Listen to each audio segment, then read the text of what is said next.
और उसके बाद उनके पिता ने भी वही काम किया, और अब ये जो गद्दारी का खून है वही वहां का एक प्रधानमंत्री बन के बैठा है। जी मैं नमस्कार। ऋषि सुनक को लेकर के बहुत सारे सवाल मुझसे पूछे गए।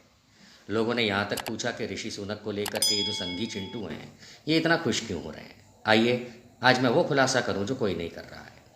देखिए 1920, 30, 40 का जो समय काल था, उस समय अपनी ज़मीन पे अंग्रेज़ों से लड़ रहे थे लोग, चाहे वो महात्मा गांधी हों, चाहे वो नेताजी बोस हों, या यहाँ तक के हेडगेवार जिन्होंने आरएसएस बनाई, जो कि मूल कांग्रेसी थे। सब लोग, आपके दादा दादी, नाना नानी, जो लोग बूढ़े हैं इस समय, उनके माता पिता जो बहुत यंग हैं, उनके परदादा परदादी, यहाँ तक कि मेरे दादा दादी, हम सब के पूर्वज जो थे वो उस समय अंग्रेज़ों को यहाँ से खदेड़ने की कोशिश में थे ताकि अपना देश आज़ाद हो। इस बात से तो कोई दो राय नहीं, ठीक है। लेकिन कुछ गद्दार होते ही हैं। अब मैं ऐसा क्यों कह रहा हूँ, क्योंकि हम सब जानते हैं कि आरएसएस के लोगों ने एक हेडगेवार जी को छोड़ करके, वो भी पर्सनल कैपेसिटी में, कभी भी अंग्रेज़ों की चाकरी नहीं छोड़ी।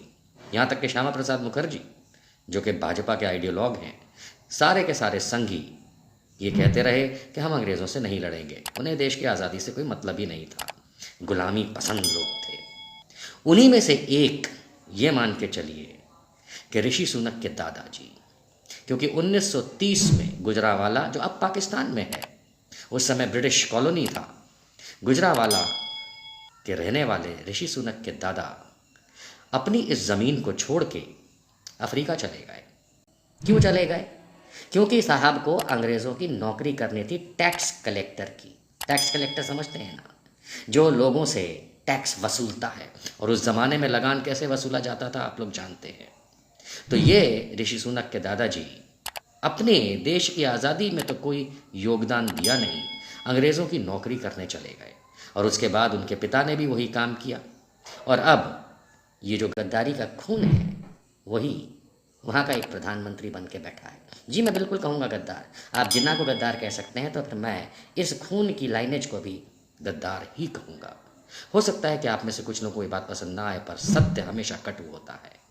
इसलिए जो चिंटू ये सोचते हैं कि ऋषि सुनक एक सनातनी बीफ खाने वाला हिंदू अगर कोई प्रधानमंत्री बन गया इंग्लैंड का तो बहुत बड़ी बात है, उसका खून चेक करिए, डीएनए चेक करिए, जिसको आप कहते हैं डीएनए, गद्दारी का डीएनए है। हमारे पूर्वज नहीं भागे थे, हमारे पूर्वजों ने अंग्रेज़ों का सामना किया, लड़े, उनको यहाँ से खदेड़ा और देश आज़ाद कराया, जिसमें आज आप और हम जी रहे हैं। लेकिन ऋषि सुनक के बाप दादा गद्दार। और करो तारीफ, आप लोग कर सकते हैं, आप बेवकूफ़ हो सकते हैं, हम नहीं, हम भारतीय नहीं। ऋषि सुनक तुम्हारी तो पैदाइशी गद्दारों में हुई थी। Subscribe now and press the bell icon. Never miss an update.